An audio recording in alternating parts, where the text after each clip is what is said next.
வணக்கம். Hitech news TV செய்திகள்.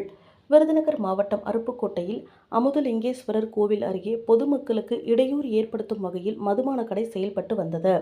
இதனை மூட வேண்டும் என்று பொதுமக்கள் நீண்ட காலமாக கோரிக்கை விடுத்து வந்தனர்.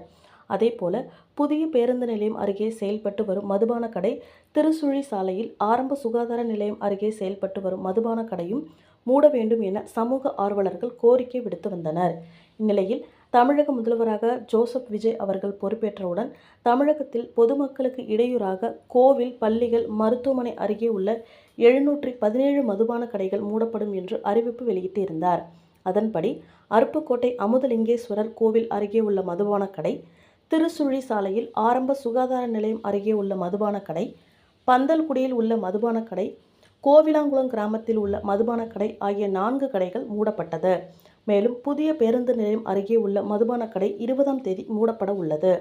அருப்புக்கோட்டையில் பொதுமக்களுக்கு இடையூறாக உள்ள மதுபான கடையில் மூடப்பட்டதை கொண்டாடும் விதமாக தமிழக வெற்றிக் கழக நிர்வாகிகள், விருதுநகர் மத்திய மாவட்ட இளைஞரணி அமைப்பாளர் சதீஷ்குமார் தலைமையில் பட்டாசு வெடித்தும் பொதுமக்களுக்கு இனிப்புகள் வழங்கியும் கொண்டாடி மகிழ்ந்தனர்.